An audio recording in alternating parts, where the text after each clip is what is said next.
So if I was to ask you, what is the most dangerous thing to your iman? What's the biggest threat? You might think about circumstances, major sins. You might think social media. You might think of bad friends.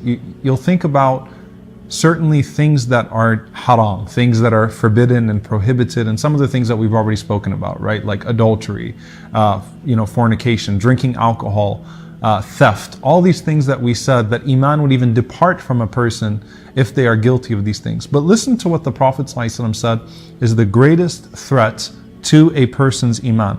So the Prophet ﷺ says in this hadith that's narrated in At-Tirmidhi, he says, مَا ذِئْبَانِ جَائِعَانِ أُرْسِلَا فِي غَنَمٍ بِأَفْسَدَ لَهَا مِنْ حِرْصِ الْمَرْءِ عَلَى الْمَالِ وَالشَّرَفِ لِدِينِهِ. He said, sallallahu alaihi wasallam, that there is nothing more dangerous to a person's faith like two wolves that are let free amongst a flock of sheep. Imagine what the Prophet ﷺ is saying. Imagine two wolves that go into a flock of sheep.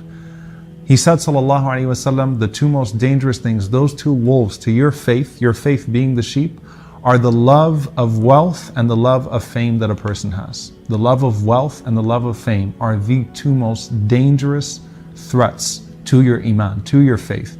So it's not a major sin, it's not some horribly haram thing, it's wealth and fame, the love for wealth and the love for fame. Now, is wealth a bad thing? No, the Prophet ﷺ taught us to have the upper hand instead of the lower hand. Allah subhanahu wa ta'ala teaches us to say, رَبَّنَا آتِنَا فِي الدُّنْيَا حَسَنَةً وَفِي الْآخِرَةِ حَسَنَةً, to give us the best of this world and the best of the next. But if a person has an uncontrollable desire for this world, for materialism, and they constantly pursue more and more and more wealth, then they're going to find themselves in a situation where they will resort to unethical things, where they will start to place expectations in that wealth, and that will distance themselves from Allah subhanahu wa ta'ala.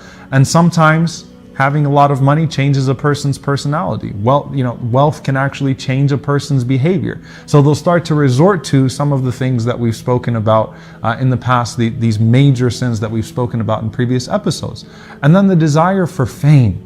If I want to be famous and it's all about the fame, then a person starts to resort to unethical behavior to get that fame. Or when a person gets that fame, once again they change and they find it very easy to resort to some of the major sins that have been described. So what's the solution? Number one, the uncontrollable desire for wealth. The Prophet ﷺ gave us a few things to deal with materialism. First, he taught us charity. It sounds simple enough, but if you dictate on yourself to give a certain amount of charity every time you earn, then it's going to be routine and it'll be already baked into anything that you're going to receive. Number two, the Prophet ﷺ taught us not to be extravagant. So the difference between needing something and wanting something, to check your extravagance. Number three, as we learn in the month of Ramadan in fasting, the importance of sometimes breaking off from something that is available to you of this dunya as a means of gaining a greater appreciation for it. So Umar radiallahu anhu said, if you have a comfortable bed, don't always sleep on it. Take a night off and sleep on the floor. The next day you're going to appreciate the comfort of that bed.